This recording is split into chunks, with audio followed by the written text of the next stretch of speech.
Bienvenido de nuevo al programa. Hoy nos acompaña Xian Fu, analista financiero y experto en China, para hablar de algunas de las guerras de la cadena de suministro y del conflicto económico más amplio que está ocurriendo. Gracias por dedicar su tiempo. Claro, encantado de estar aquí.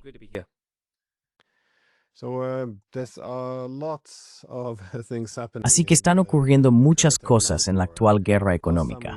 La última vez nos centramos principalmente en China y Estados Unidos. Quiero volver a ese tema, pero Europa también ha estado apareciendo en los titulares, dado el tema de las sanciones a Rusia. Pensé que este podría ser un buen punto de partida, porque parece que Donald Trump ha decidido imponer sanciones a las dos principales compañías petroleras de Rusia, lo cual es un paso bastante interesante. Había sido cauteloso con respecto a sancionar a Rusia, simplemente porque quería mejorar las relaciones con ellos. O al menos, eso es lo que dijo.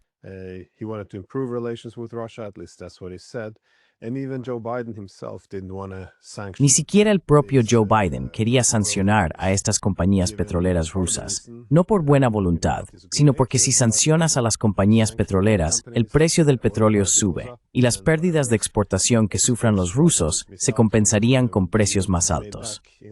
Esa era su principal preocupación. Occidente sería castigado y Rusia permanecería en gran medida sin verse afectada.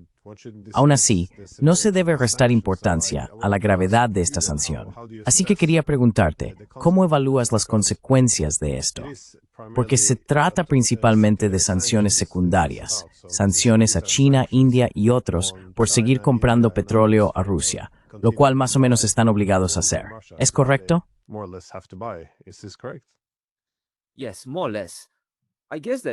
Sí, más o menos. Supongo que Trump ahora mismo está bajo una gran presión, una doble presión. Toda la economía estadounidense, toda la guerra comercial, se basa en obtener ventaja frente a China. Creo que todos hemos hablado en los últimos meses, incluso en los últimos 12 meses, sobre cómo Estados Unidos no puede librar guerras económicas y guerras físicas en distintos frentes. No puedes, ya sabes, enfrentarte a China mientras estás luchando o ayudando a Israel. No puedes centrarte realmente en China si estás en el frente oriental, ayudando a Ucrania. Así que lo que Trump está haciendo ahora es intentar liberar a Estados Unidos de todas estas confrontaciones para poder centrarse en China.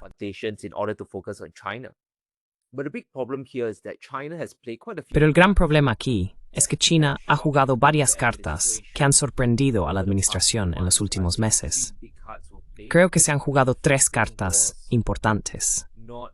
La primera fue no comprar ninguna exportación de soja a los agricultores estadounidenses, lo cual es algo grande. La segunda fue la carta de las tierras raras. Básicamente, China no va a suministrar tierras raras a Estados Unidos. Y el problema con eso es que ahora China puede decirles a los países que usan esas tierras raras: si estáis utilizando nuestros componentes, tenemos derecho a dictar, o al menos influir, en si podéis vender esos componentes a los estadounidenses. Así que esto también está poniendo nervioso a Trump.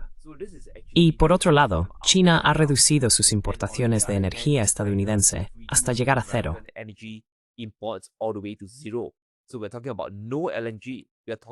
Así que estamos hablando de nada de GNL, nada de carbón y tampoco de petróleo crudo.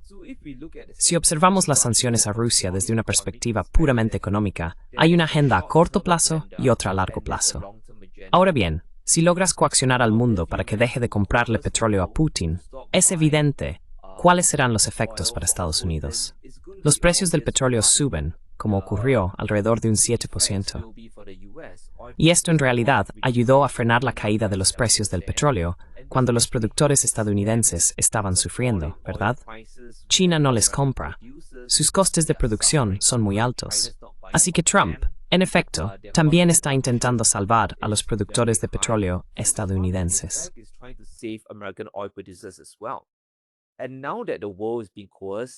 Y ahora que el mundo está siendo coaccionado hasta el punto de que no se puede comprar petróleo de Rosneft o Lukoil, los dos principales productores y exportadores rusos, ¿de dónde más se va a obtener?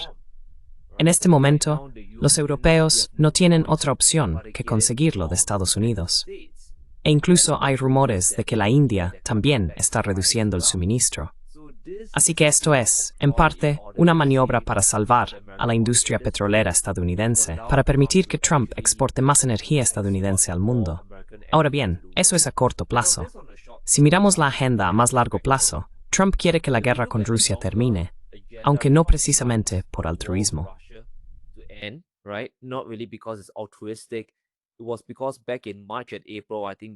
Fue porque, allá por marzo y abril, creo que recordamos que los rusos, Putin y su equipo, estaban hablando con toda naturalidad de proyectos de tierras raras con los estadounidenses, ¿verdad? Pero ¿cómo vas a hacer eso si hay una guerra física, una guerra cinética en curso en Ucrania? No puedes. Y si miramos las declaraciones de Trump, él está bastante dispuesto a permitir que los rusos, ya sabes, capturen o integren cualquier territorio que tengan hasta las líneas del frente, donde quiera que estén ahora. Lo que significa que cualquier tierra rara que esté bajo territorio ucraniano quedará bajo control ruso. Así que lo que Trump quiere hacer también es romper la dependencia de China en cuanto a las tierras raras, como una forma de colaborar con los rusos para desarrollar los recursos subterráneos. Eso, más o menos, es también la agenda a largo plazo.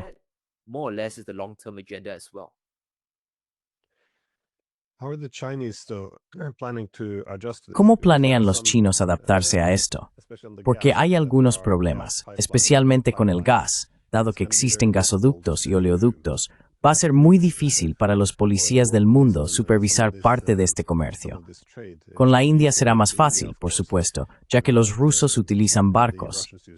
De nuevo, los países occidentales intentan más o menos criminalizar esto, lo cual se nota en el lenguaje. Todos los periodistas tienen que referirse a ello como una flota en la sombra. Ya sabes, ese tipo de etiquetado habitual. Pero cuando teníamos a Biden, muchas de las sanciones contra Rusia y las acciones contra Rusia tenían un componente chino muy fuerte.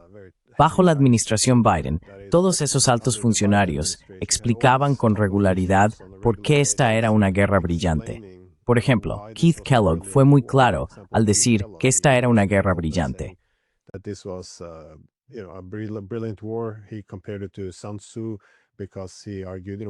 Lo comparó con Sun Tzu porque argumentó que ya sabes, estamos utilizando a los ucranianos para eliminar a Rusia como rival estratégico. Y si conseguimos sacarla del grupo de las grandes potencias, entonces Estados Unidos puede concentrar todos sus recursos en contrarrestar a China. Esa era la brillantez de la estrategia. Pero en cambio, por supuesto, vimos a China y Rusia acercarse más. Y con Trump en general, el mismo objetivo seguía ahí. Pero él pensó al principio, intentemos atraer a Rusia a nuestro lado. Podríamos lograr que se distanciaran un poco de China. Y de nuevo, China también es un componente clave de esta guerra. Pero, dado cuánto depende de China, o del enfoque en China, ¿cómo esperas que responda China a esto? Porque mi impresión era que Pekín entendía más o menos que, si los rusos pueden ser derrotados, entonces China sería la siguiente en la lista.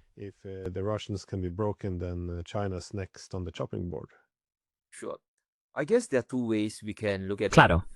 Supongo que hay dos maneras de verlo. En primer lugar, no creo que los estadounidenses puedan enfrentarse a China de forma inmediata. Si decimos que Trump va a ir hasta el final, a fondo, eso significaría expulsar a muchos bancos chinos y a muchas refinerías de petróleo chinas del sistema global, ¿verdad? Y más o menos ya sabemos cómo va eso. Eso implicaría posiblemente confiscar sus activos, posiblemente expulsarlos del sistema SWIFT. Y una vez más, no se podría usar el sistema de pagos basado en el dólar. Ahora bien, si eso ocurriera, rompería instantáneamente el comercio mundial, y cualquier desastre que hayamos visto en los últimos 6 meses se multiplicaría por 5 o 10 veces. Por otro lado, los chinos tampoco van a arriesgarse a eso.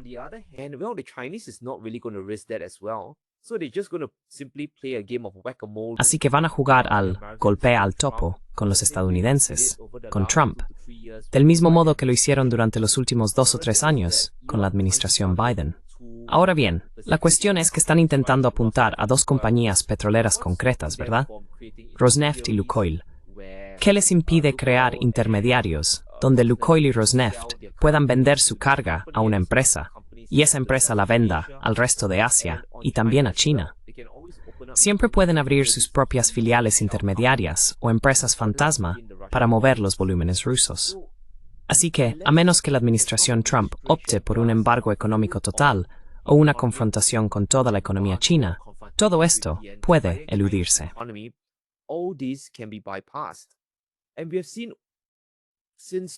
Y hemos visto desde 2022, 2023 y 2024 que ha habido muchas flotas en la sombra, como mencionabas, muchos comerciantes independientes que han entrado en el mercado. Las empresas que están dispuestas a asumir el riesgo compran petróleo ruso con un gran descuento y luego lo venden a otros países. Y por supuesto, uno de los países receptores es China. Los márgenes son tan altos que están dispuestos a correr el riesgo. Cuando se trata de sanciones, hay que entender que China y Rusia están tan cerca que incluso si se transportara carga desde el este de Rusia, pasando por Japón, bajando por Corea del Sur hasta China, sigue siendo una distancia corta. Los barcos chinos pueden hacer el viaje prácticamente sin riesgo. Las aseguradoras no necesitan recurrir, por ejemplo, a Lloyd's of London u otras aseguradoras occidentales. Pueden gestionarlo internamente con seguros chinos. Así que no creo que esto vaya a suponer un gran problema logístico, ni siquiera financiero para los chinos. Solo va a ser una gran molestia y un hermesté del gato y el ratón.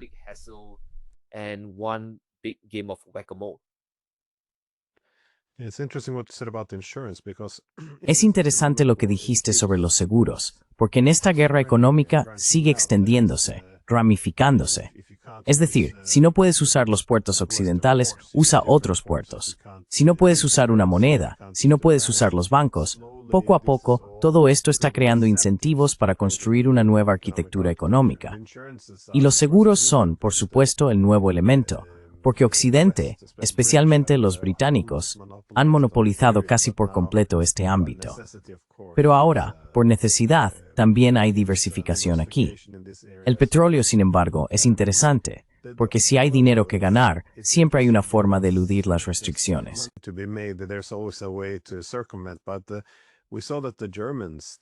Pero vimos que los alemanes fueron en realidad los primeros en suplicar a Estados Unidos que les concediera exenciones. Lo cual es, bueno, en el mundo de la política bastante divertido, porque los europeos son algunos de los defensores más beligerantes y firmes de la escalada de la guerra contra Rusia, y además quieren más sanciones por parte de Estados Unidos.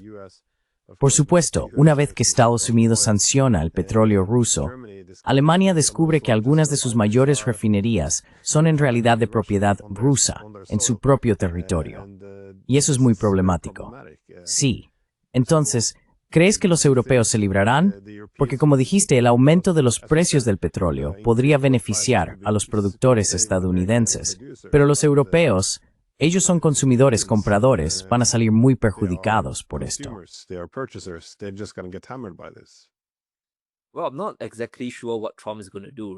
Bueno, no estoy del todo seguro de lo que Trump va a hacer, ¿verdad? Quiero decir, es tan voluble que no tenemos ni idea. Pero los europeos están realmente atrapados en una doble trampa. Y Occidente también está realmente atrapado en una situación en la que la imagen se ve muy mal. Así que digamos que Trump realmente le da a Alemania la exención. ¿Vale?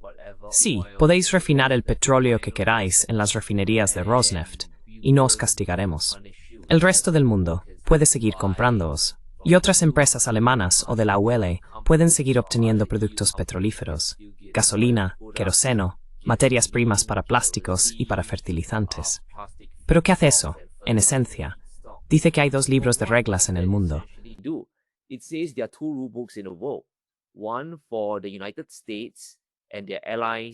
Uno para Estados Unidos y sus aliados o socios, y otro esencialmente para el resto del mundo. Puedes llamarlos el sur global, la mayoría global o los BRICS.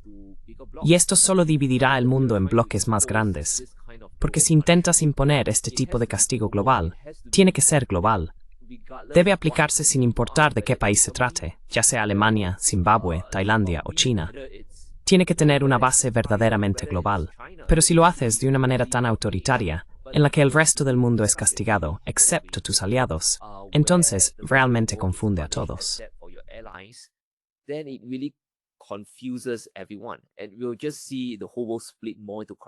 Y veremos cómo el mundo entero se divide más en bloques colectivos. Los BRICS empezarán a comerciar más entre ellos. Con el tiempo, los flujos rusos seguirán dirigiéndose hacia los BRICS. Y entonces, los europeos se verán atrapados comprando GNL estadounidense, energía estadounidense, porque, al menos según mi especulación, si Trump permitiera que las refinerías de Rosneft escaparan de las sanciones mediante exenciones, es probable que los estadounidenses quisieran que los insumos, el petróleo, el crudo, fueran energía estadounidense. Solo tendría sentido para Trump si obtuviera esta exención. Así que Alemania está realmente atrapada en una situación muy complicada aquí.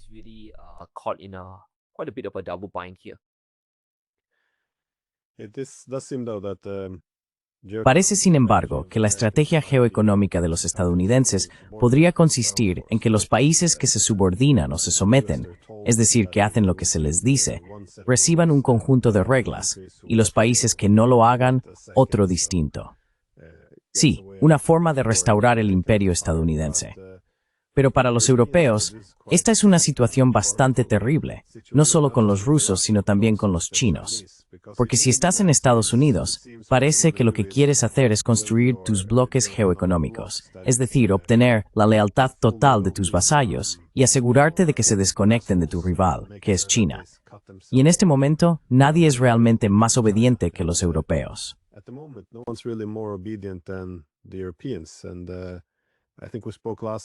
Creo que la última vez hablamos sobre Nexperia, que es un gran caso de estudio de esto. ¿Cómo se está desarrollando ahora? Porque lo último que vi es que la incautación de Nexperia está provocando que las empresas automovilísticas europeas, especialmente las alemanas, otra vez, por alguna razón Alemania sigue recibiendo golpes aquí, reduzcan drásticamente la producción. Y vi que el ministro de Asuntos Exteriores alemán volaba a China, o planeaba volar a China. Una vez más, el Kemmeber der Fribiata Fall en so un pocos años.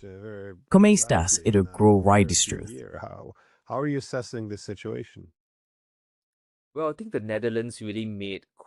Bueno, creo que los Países Bajos cometieron un error bastante grave.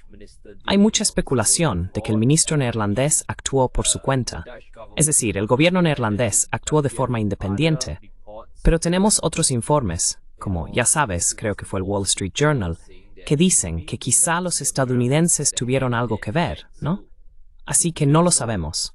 Pero la gran pregunta ahora es, ¿por qué querrías antagonizar a los chinos cuando sabes que hay una confrontación por las tierras raras entre China y el occidente colectivo, especialmente Estados Unidos? El problema con esto es que solo acelerará los esfuerzos de China por crear su propia cadena de suministro de semiconductores.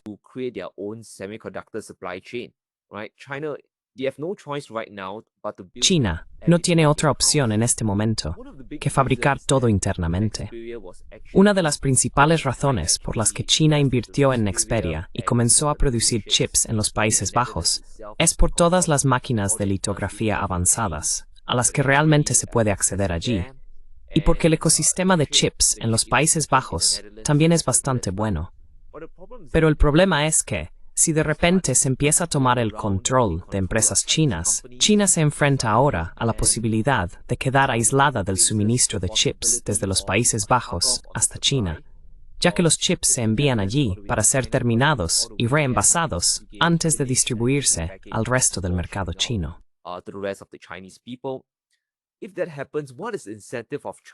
Si eso ocurre, ¿qué incentivo tiene China para construir más fábricas en los Países Bajos o en cualquier otro lugar de la UE? Porque si puede pasar en Holanda, podría reproducirse fácilmente en el resto del bloque europeo, ¿verdad? Quizá no en Hungría, pero otros países también podrían tomar medidas similares. Esto solo animará a China a redoblar sus esfuerzos en el desarrollo de semiconductores propios. Y no creo que los chinos vayan a olvidar esto fácilmente. Llegaremos a un punto en el que los chips chinos acabarán alcanzando a los estadounidenses. Entonces Europa se encontrará en otra situación complicada. ¿Se verá obligada a comprar únicamente chips estadounidenses caros? ¿Y estarán los chinos siquiera dispuestos a venderles chips asequibles en el futuro? Así que la experiencia de Nexperia no es realmente buena para China. It's not really a good experience for China. It's still amazing. Sigue siendo asombroso. Bueno, en ese viaje, si solo hubiera ido a hacer una cosa, intentar encontrar una forma de conseguir los chips, estaría bien. Pero ya sabes, solo para repasar lo que ocurre. El gobierno neerlandés primero toma el control de una empresa china en los Países Bajos que fabrica chips. China responde diciendo que, bueno, si esto es más o menos territorio incautado u ocupado, por usar ese lenguaje, nuestras filiales no van a enviar más productos a la oficina principal en los Países Bajos. Así que ahora los chips empiezan a escasear. Y todo el objetivo de esto era tener seguridad en el suministro de chips, ¿no? Asegurar las cadenas de suministro. Y ahora de repente hay una escasez enorme. La industria automovilística alemana se viene abajo. Bueno, no del todo, pero tienen que reducir la producción de forma significativa. Hay una escasez enorme y no saben qué hacer.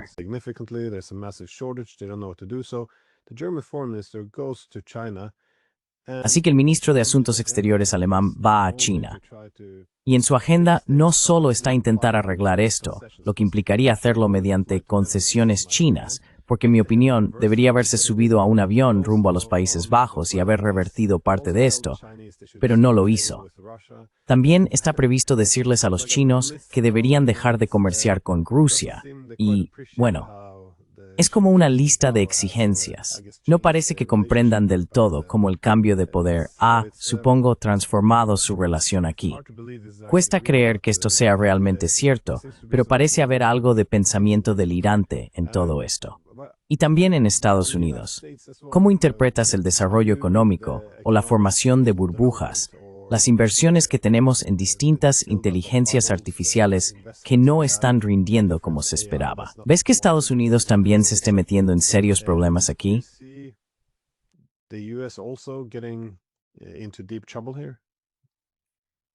I think that both the US and China Creo que tanto Estados Unidos como China han visto cuál será el campo de batalla del futuro, ¿verdad? Va a ser el de los chips, los semiconductores y la inteligencia artificial. Ahora, Estados Unidos y China están adoptando dos enfoques muy diferentes. China lo está haciendo de forma muy interna. Está utilizando gran parte de su superávit comercial y su talento local, intentando que sea sostenible. El enfoque chino de la inteligencia artificial consiste básicamente en crear modelos que sean lo suficientemente buenos para usarse en el mundo real. Tal vez los estén utilizando para impulsar hospitales o para desarrollar nuevas tecnologías, como sistemas de conducción autónoma para los vehículos de BYD.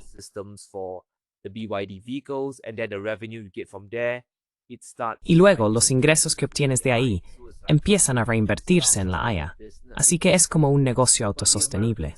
Pero los estadounidenses saben que en realidad no tienen una base industrial de manufactura sólida, a diferencia de China. China es la fábrica del mundo, como todos sabemos, y puede usar eso como una especie de supercargador para toda su tecnología de IA, para impulsar aún más su manufactura. Y luego el superávit comercial se reinvierte en la IA. Ahora bien, los estadounidenses no tienen eso. Lo que tienen los estadounidenses, para bien o para mal, es el sistema de capital ficticio de Wall Street.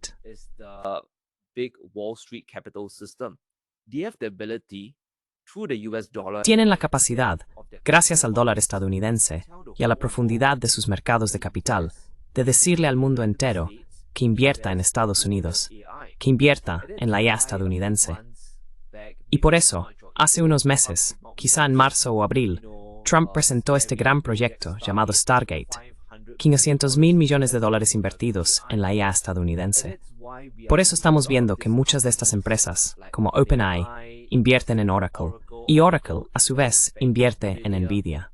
Es un gran juego de reciclaje de efectivo, y por eso estamos viendo que muchas de estas burbujas se hacen cada vez más grandes. Por ejemplo, el precio de las acciones de Oracle subió un 30%, lo que equivale, supongo, a unos $300,000 millones, que de repente se dispararon.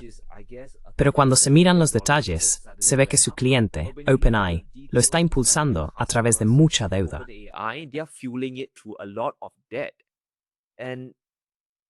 if the United States Y si Estados Unidos quiere que esto sea sostenible, eso significa que necesita sacar a China del juego de la IA, o de lo contrario, no habrá suficiente demanda global para alimentar la burbuja estadounidense, para justificar las valoraciones, para justificar los ingresos.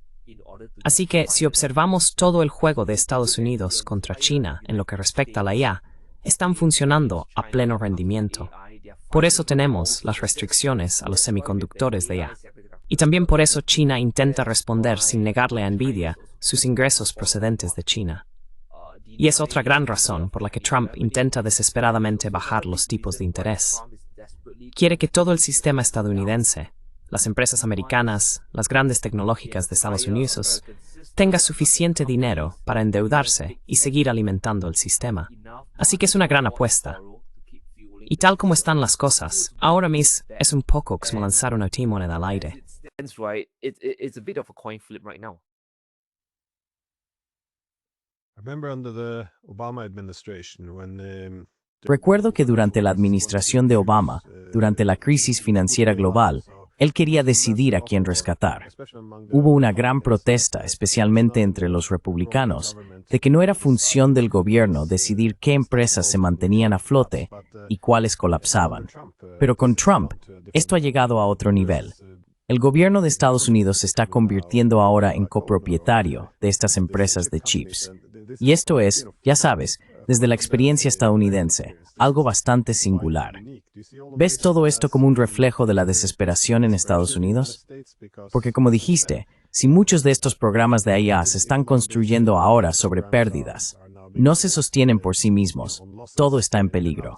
Si no hay ingresos suficientes, no hay investigación y desarrollo, la deuda aumenta y se crean burbujas. Esto es totalmente insostenible. La etapa clave de China es simple y el tiempo subencargará posición sobre red proisivo. I guess take care of all of these problems on their own. Yeah, I guess Trump is now embarking on a very big Sí, supongo que Trump está emprendiendo ahora un experimento muy grande que consiste en que el gobierno de Estados Unidos vaya por ahí comprando participaciones accionariales, comprando acciones de empresas, para apuntalar sus cadenas de suministro. Ahora bien, lo que Trump intenta hacer es superar a los chinos en su propio terreno, ¿no? Quiero decir, el sistema capitalista estadounidense funciona, en cierto modo, si se aplica correctamente. Pero ahora se está intentando avanzar hacia un modelo que China ha perfeccionado durante los últimos 10, 20 o 30 años. Subvencionar a sus propias empresas. Y China no lo hace realmente a través de la deuda y los déficits, aunque también los tenga. Lo hace principalmente gracias a los ingresos de todas sus exportaciones, el superávit comercial, y puede hacerse de una manera más sostenible. No olvidemos que los rendimientos de los bonos chinos siguen por debajo del 2%, mientras que los bonos estadounidenses a 10 años están muy por encima del 4%, así que el coste de endeudarse es el doble. Pero hay otro problema fundamental en todo esto de las cadenas de suministro. Cuando se habla con los australianos, ya sabes, queremos extraer tierras raras del subsuelo. We want to get rare earths out from the ground. But the big problem is that I made a joke. El gran problema es que hice una broma hace unos vídeos diciendo que Trump podría de repente hacer aparecer todas las tierras raras del mundo, como si pidiera al genio de Aladín que las hiciera surgir en el desierto de Arizona. Aún así, no importaría, porque todo se reduce al refinado de las tierras raras. Y un solo país tiene el dominio absoluto sobre eso. Aproximadamente entre el 90 y el 95% está en China. Porque lo hicieron en una época en la que los costes eran bajos y las normativas medioambientales eran muy laxas, incluso en China por aquel entonces. Así que muchas de esas instalaciones, muchas de esas refinerías ya están construidas. Pero si le pides a Estados Unidos, o a Australia, o a Europa, que básicamente desmantelen sus políticas medioambientales para construir plantas de refinado de tierras raras, la respuesta es un rotundo no. Así que creo que Trump realmente... Bueno, no creo que el tema de las participaciones accionariales vaya a tener mucha importancia en lo que respecta a las cadenas de suministro.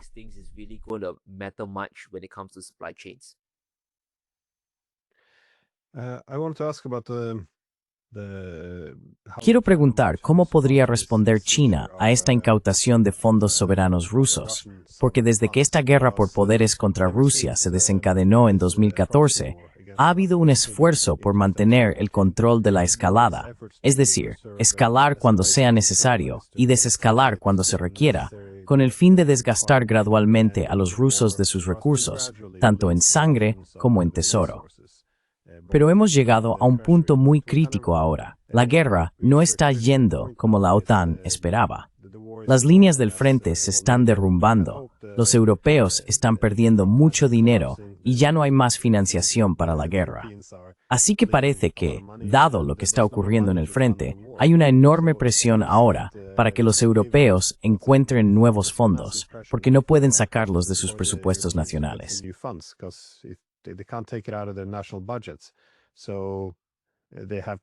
Así que han tenido otra gran idea, con un poco de autolesión incluida.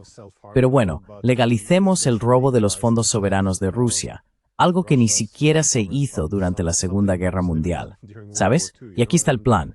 Van a confiscar más de 200.000 millones de euros y luego empezar a entregárselos a Ucrania para que luche contra Rusia con su propio dinero. Ahora bien, supongamos que estás en China y, de nuevo, sabes que eres el siguiente en la lista, ya que las sanciones secundarias ya están apuntando a China. ¿Qué crees que harán los chinos? ¿Cómo responderán a esto?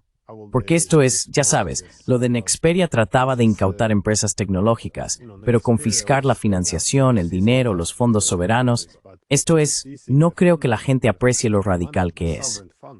¿Qué tipo de ondas de choque crees que va a enviar esto a través del sistema financiero internacional?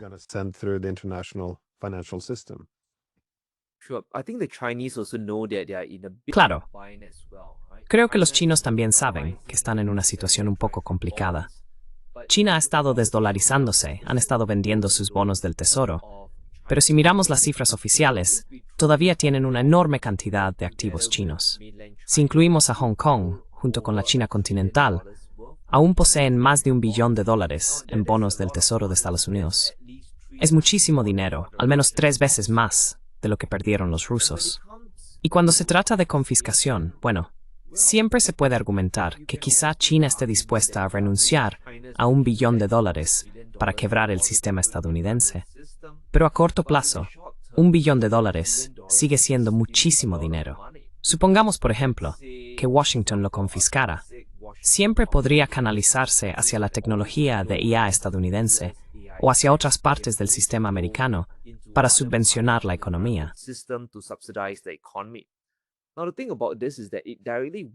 Ahora, lo que ocurre con esto es que actúa directamente en contra de los chinos. Así que lo que podemos esperar que haga China en los próximos meses, en los próximos años, es deshacerse de los activos estadounidenses de forma más agresiva, vender sus bonos del tesoro, dejar que venzan y se liquiden, tomar el dinero e invertirlo en el próximo frente de batalla del futuro, que son los semiconductores y la tecnología de IA. Tal vez empiecen a fortalecer más las relaciones con las naciones africanas, con los BRICS, o sin duda destinen parte a oro. Pero no creo que quieran arriesgarse a ser chantajeados por los estadounidenses a causa de sus tenencias del tesoro a largo plazo. Y por eso los chinos, incluso hoy, siguen intentando actuar con cierta cautela. No quieren simplemente, ya sabes, enfadar a Trump y de repente, ¡puf!, que desaparezca $1 billón, porque eso podría pasar en cualquier momento.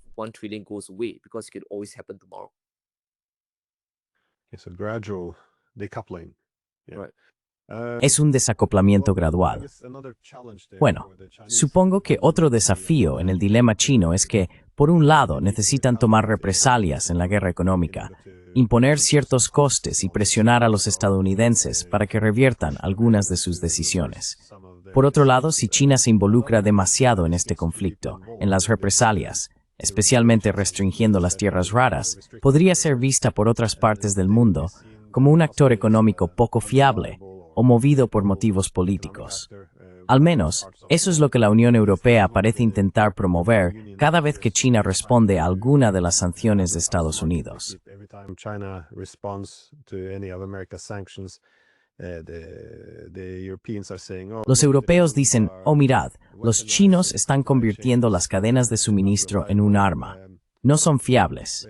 En estos casos, okay. creo que para muchos está bastante claro que fueron los It's estadounidenses quienes empezaron esto. clear to me Quiero that decir, Trump se convierte en su propio peor enemigo cuando sale en televisión diciendo, oye, vamos a tener una guerra económica con China. Va a ser fácil de ganar. Después, cuando las cosas salen mal, es muy difícil culpar a China. Pero, aún así, si se percibe que China utiliza la diplomacia económica de forma demasiado coercitiva, tampoco será bueno para China si quiere generar confianza como administradora fiable y apolítica de un nuevo sistema económico. administrator of a new economic system. Right. I think right now it's a big game. De acuerdo. Creo que ahora mismo es un gran juego de, bueno, hay una mezcla de seriedad con un poco de fanfarronería, porque Trump va a reunirse con el presidente Xi, creo que dentro de unos días, en Corea del Sur. Así que ambas partes están intentando jugar sus cartas más fuertes. Ahora bien, ¿continuarán las restricciones sobre las tierras raras? Pues depende, ¿no? Como has dicho, los chinos no quieren ser vistos como un supuesto actor negativo que restringe el suministro mundial de tierras raras. Pero también les preocupa el transbordo. Creo que todos recordamos cuando Biden empezó a restringir los chips de IA a China. Algunos de esos chips acabaron llegando a China, ¿verdad?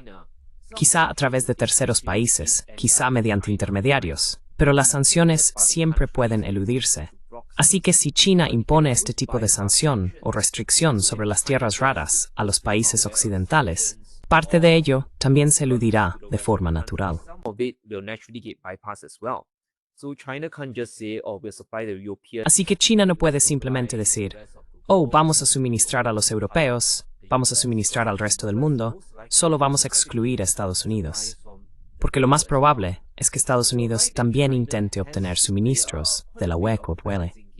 Así que tienes razón en que China tiene que jugar un juego de equilibrio bastante delicado.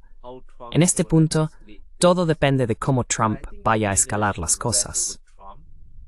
Pero creo que China va a enfrentarse a Trump. Le van a pedir concesiones. Y creo que la principal, la joya de la corona que China realmente quiere, es que algunas de las restricciones sobre los semiconductores, especialmente la compra de todas esas máquinas avanzadas de ASML en los Países Bajos y de Tokyo Electron en Japón, desaparezcan. Ahora bien, hay otros términos y condiciones. Puede ser, pero no veo que China relaje realmente su alianza económica, su asociación económica con Rusia. No creo que vayan a dejar de comprar petróleo ruso.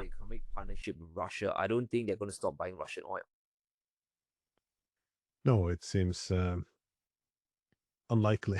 No, parece poco probable. Pero sí creo que va a haber algunas perturbaciones a corto plazo. Y de nuevo, en este momento, es importante para Occidente tener también algunas victorias de relaciones públicas. Estos esfuerzos de Estados Unidos por capturar ciertas regiones económicas, para utilizarlas no solo para aislarse de otros centros, sino también para participar en la guerra económica. Bueno, es un poco como una guerra convencional. Siempre es útil que tus aliados se lancen contra tus adversarios. Suelo decir que con los rusos, los estadounidenses están luchando hasta el último ucraniano y hasta el último euro, y eso parece ser lo que están haciendo. Pero también se ve, al otro lado del continente euroasiático, es decir, en Japón, que ahora están bajo presión, ¿no?, para unirse a la guerra económica de Estados Unidos. Así que, ¿también están consiguiendo que los japoneses se aíslen de Rusia? Sí.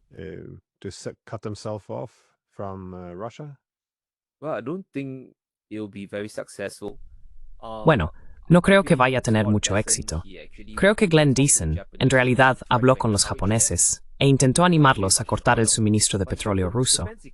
Pero la economía de Japón está en un estado tan terrible que simplemente no pueden hacerlo. Ahora bien, el 90% de la mezcla energética de Japón proviene de las importaciones, ¿verdad?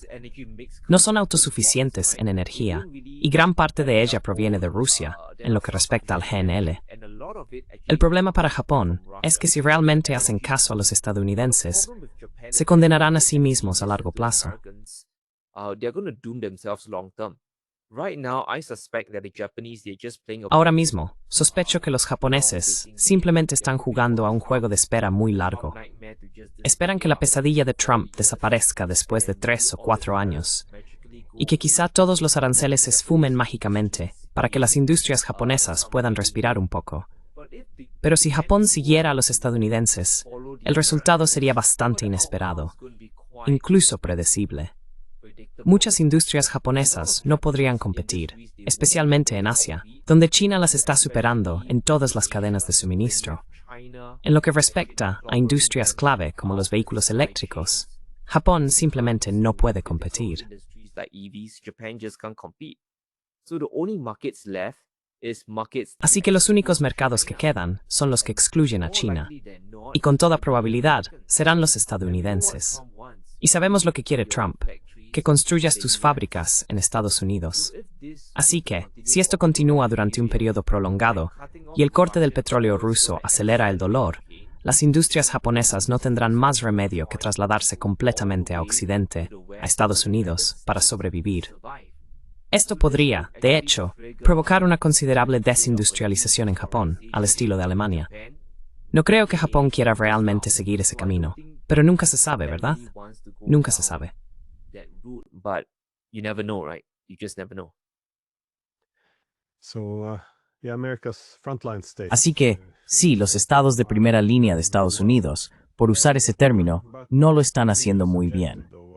Pero parte del objetivo de Estados Unidos era restaurar su poder económico por distintos medios, es decir, debilitando a sus adversarios, principalmente China. También hemos visto intentos de canibalizar algunos de los mercados de sus aliados, incluido el de China. Cuando los alemanes empezaron a tener dificultades con los altos costes energéticos, sus empresas dejaron de ser competitivas. Los estadounidenses intervinieron, ofreciendo subvenciones para atraerlas al otro lado del Atlántico y hacerse con sus industrias. Trump fue muy claro respecto a sus objetivos hacia Taiwán. Open about his objectives towards Taiwan. He thought their semiconductor industry should be moved over to the United States. Él pensaba que su industria de semiconductores debía trasladarse a Estados Unidos. En conjunto, devorar a sus adversarios era, bueno, esto está siendo realmente un éxito. Porque ahora veo a Besant saliendo en televisión, hablando de lo extraordinario que es el desarrollo económico. Por supuesto, parte del juego que tienen que jugar consiste en generar confianza, pero supongo que mi última pregunta tiene dos partes. Se trata de devorar las industrias de sus aliados y está teniendo éxito. ¿Y cómo evalúas el desarrollo de la economía estadounidense ahora? ¿Son capaces de revertir el declive o ves que sus cimientos se están erosionando aún más? Well, if you're talking about the Si estás hablando de la canibalización de los aliados, por ejemplo Japón, Alemania y el resto de la UPREIS, creo que ha tenido éxito hasta cierto punto. Muchos de estos estados siguen dependiendo en gran medida del mercado de consumo estadounidense. Estamos hablando de una dependencia que va del 20% al 40% e incluso del 50% de la cuota de mercado en ciertos sectores. Así que sin duda, algunas industrias y fábricas europeas tendrán que trasladarse a Estados Unidos simplemente para tener una oportunidad de sobrevivir. Pero eso también genera un gran problema para todo el bloque occidental, para todo el hemisferio occidental. The entire Western bloc, the entire Western hemisphere. You are hollowing out other parts. Estás vaciando partes de tus amigos, casi quiero decir de tu imperio, pero de tus amigos, para fortalecer la economía estadounidense en sí. ¿Qué significa eso? Significa que muchos precios en Estados Unidos subirán, los consumidores se debilitarán, y la deuda y los déficits seguirán creciendo. Porque no te quepa duda, vas a quedar desconectado de muchas de las cadenas de suministro de los BRICS, especialmente de China, si todas las exenciones o restricciones siguen acelerándose. Así que el coste de la vida en Estados Unidos aumentará, el nivel de vida caerá, y eso solo desestabilizará todo el sistema político y a la gente de a pie. Así que eso tampoco es muy bueno.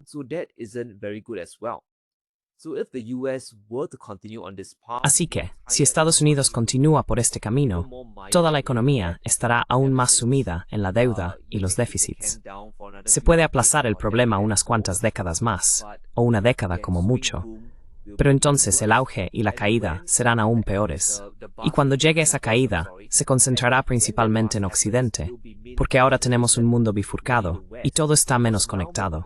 Así que, si dentro de unos años entramos en una gran recesión, será Occidente, especialmente Estados Unidos, quien se vea más afectado. Si hay una crisis, creo que será más una crisis occidental que una global. Western crisis than a global crisis. Just a quick follow-up on that. Do you see the Solo un breve seguimiento sobre eso. ¿Ves que el imperio mundial o los estados de primera línea empiecen a reaccionar o responder? Bueno, si miras a Asia, los surcoreanos, por ejemplo, fueron convencidos de hacer una inversión bastante importante en Estados Unidos y acabaron saliendo perjudicados por los propios estadounidenses. Entonces, ¿cómo es la reacción surcoreana, diría yo, tal como se ha desarrollado ahora? ¿Ha habido algún cambio? Y además, ¿sigues el discurso interno allí en Corea del Sur? ¿Han aprendido la lección o siguen apostándolo todo por Estados Unidos? betting everything on the US? Well, I think the Koreans, they are not very happy with giving the Bueno, creo que los coreanos no están muy contentos con dar los 350.000 millones de dólares en efectivo. Han dicho muchas veces que preferirían hacer algún tipo de liquidación de deuda, prestar dinero a Estados Unidos y esperar que se lo devuelvan, ¿no? Que realmente lo recuperen es otra cosa. Pero no creo que los coreanos tengan mucha opción, salvo hacer como los japoneses y jugar al juego del retraso. Es todo un gran teatro kabuki, un gran espectáculo para retrasar a Trump, para ver cómo se desarrolla el resto del mundo, para ver cómo evolucionan las cosas entre Trump y China.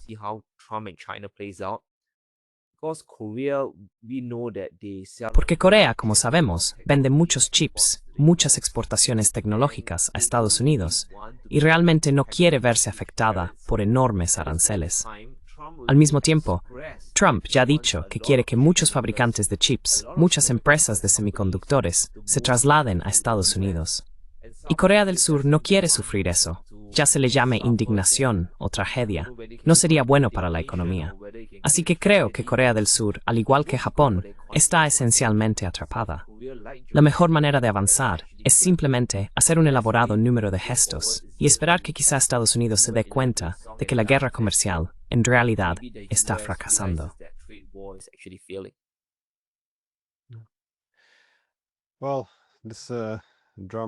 Bueno, este drama sigue adelante, como dices, este numerito. Es bastante extraordinario cómo pasaron de unos pocos aranceles y de Trump diciendo que todo el mundo básicamente se pondría en fila para, en sus palabras, besarle el culo. Pero sí, las cosas no están saliendo como se esperaba. Creo que fue Mike Tyson quien dijo una vez que todo el mundo tiene una estrategia hasta que le dan un puñetazo en la cara. Parece que los estadounidenses también están recibiendo un buen golpe en la cara en este momento. En fin, muchas gracias por tomarte el tiempo. Siempre sigo tu programa. Solo una última pregunta. ¿Dónde puede encontrarte la gente? Veo tu canal de YouTube por el excelente análisis. Sí, los espectadores pueden ir directamente a YouTube. Solo tienen que escribir Shanfu. Podéis encontrarme en youtube.com/ShanfuGold. Estaré allí. Hacemos análisis sobre la economía, a veces sobre geopolítica, oro, finanzas e inversiones también. Sí. Oh, perdón. Tengo que hacer una última pregunta porque se me olvidó que eso era lo principal que quería preguntar. El oro, por encima de los $4,000. Recuerdo que en 2008 fue cuando empecé a comprar oro, porque durante los problemas económicos causados por demasiado endeudamiento y demasiado gasto, la solución fue, vamos a endeudarnos más y a gastar un poco más. Así que pensé, con las divisas perdiendo valor, compremos algo de oro. Pero en aquel entonces no habría esperado los $4,000. La gente decía, oh, en el futuro podría llegar a 2,000. Pero aquí estamos, superando los 4,000. ¿Qué está pasando? ¿Cómo se explica que el oro se dispare así?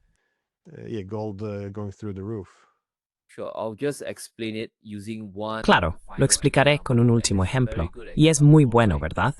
Sabemos que Estados Unidos está recaudando cantidades récord de aranceles hoy en día. Scott Bessent iba diciendo, oh, es fantástico, el déficit de Estados Unidos está bajando, estamos recaudando muchos aranceles. Pero todos sabemos que eso proviene de los propios estadounidenses, de los consumidores de Estados Unidos. Pero aquí está el problema.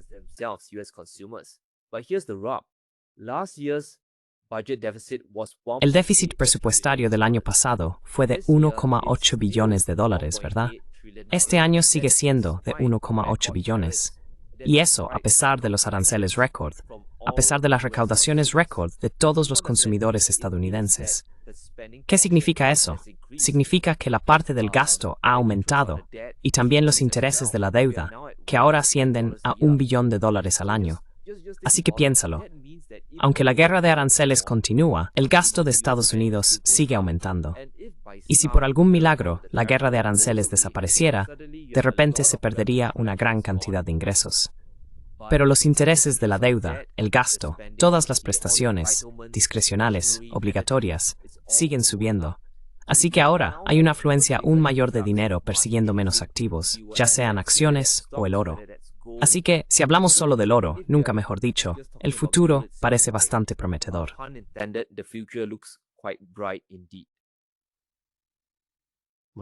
Mi único arrepentimiento es no haber comprado más oro. De todos modos, gracias de nuevo por tomarte el tiempo. No hay problema. Muy bien, nos vemos.